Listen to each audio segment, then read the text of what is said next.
dia 31 de outubro, data comemorada por evangélicos de todo o mundo. É o dia da Reforma Protestante, o ano 1517. O arquiteto da Reforma, o monge agostiniano Martinho Lutero. Um momento que entraria para a história, um divisor de águas no cristianismo. Um apelo às 95 teses na porta da Catedral de Wittenberg, na Alemanha. Lutero lutou por uma mudança nas práticas da Igreja Católica. Lutero tornou-se um monge completo de ideologias e, com essas ideias, lutou para transformar a Igreja, pois criticava suas regras e, consequentemente, a validade das indulgências que eram vendidas pela Igreja. Completamente decepcionado com a postura da instituição, Lutero sentia-se atormentado.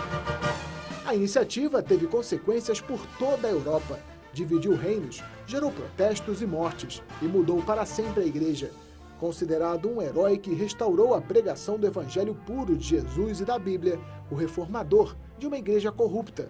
O fato é que ele mudou o curso da história ao desafiar o poder do papado e do império e possibilitou que o povo tivesse acesso à Bíblia na sua própria língua. A principal doutrina de Lutero era contra o pagamento de penitências e indulgências aos líderes religiosos.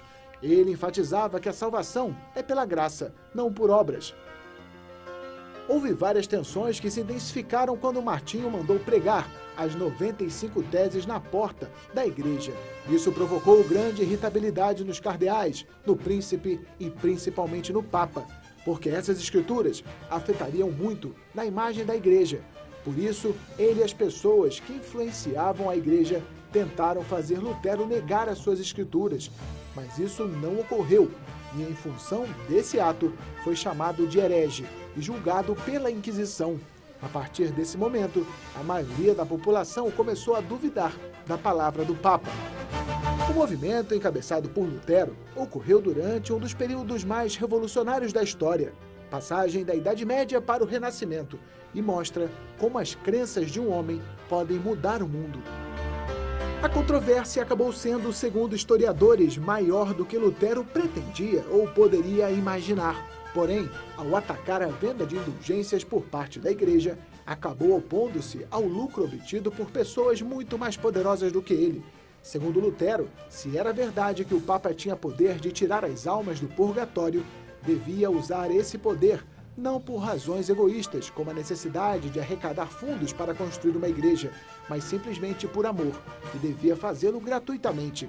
A idolatria aos santos também foi um dos grandes pontos de discórdia com os líderes católicos. A maioria dos historiadores concorda que Lutero teria tentado apresentar os seus argumentos ao Papa e alguns amigos de outras universidades. No entanto, as teses colocadas na porta da Catedral de Wittenberg e os muitos argumentos teológicos impressos e distribuídos por ele nos meses seguintes acabam se espalhando por toda a Europa, fazendo com que ele fosse chamado ao Vaticano para se retratar perante o Papa.